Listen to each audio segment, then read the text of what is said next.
International Training for Elders and Responsible Ones. October 2022. Week 5. Day 5. Morning Nourishment. 2 Corinthians 4:16. Therefore we do not lose heart, but though our outer man is decaying, yet our inner man is being renewed day by day. Romans 6:4. We have been buried therefore with him through baptism into his death, in order that just as Christ was raised from the dead through the glory of the Father, so also we might walk in newness of life. I have a word specifically for the co-workers. God has put us in the world so that our presence would create a hunger and thirst for righteousness in sinners, believers, and the world. There must be an enigmatic freshness, power, nourishment, and supply within us that will drive others to seek after God by our presence.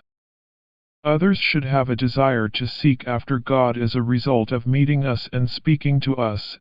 If our reading of the Bible, prayer, service, and gospel preaching do not produce such a powerful hunger within man, our work has failed.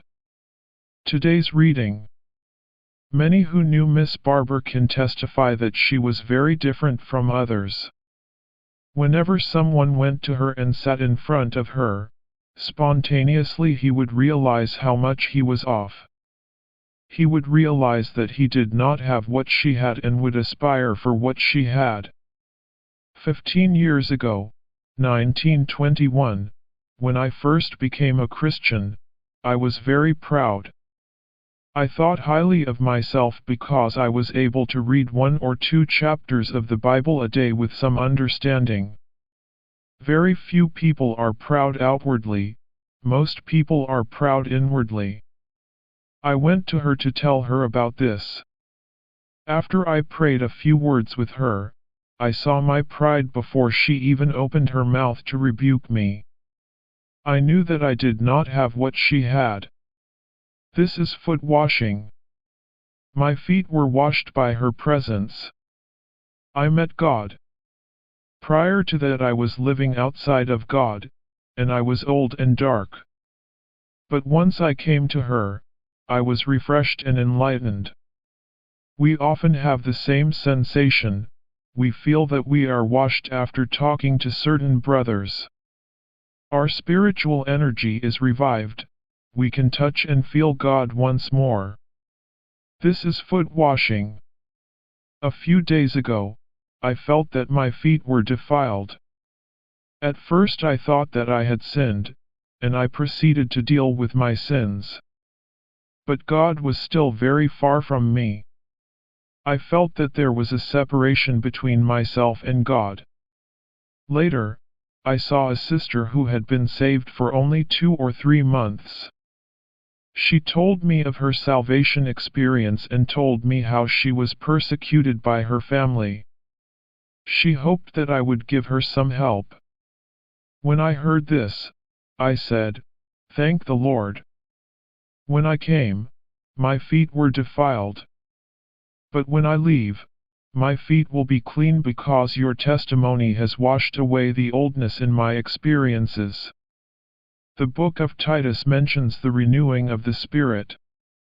This is a very precious expression.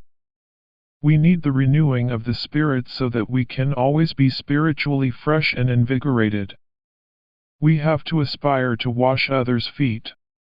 However, we cannot wash others' feet unless we have the overcoming life and the Spirit's help to live out such a life.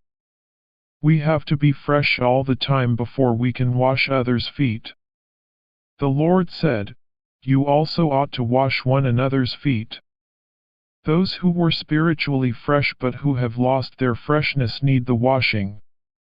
Every one of us needs our feet washed, and every one of us needs to be prepared to wash others' feet.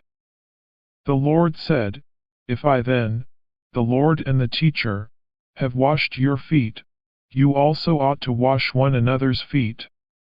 Among all the services that Christians minister to one another, nothing is more crucial or more precious than foot washing. If you know these things, blessed are you if you do them.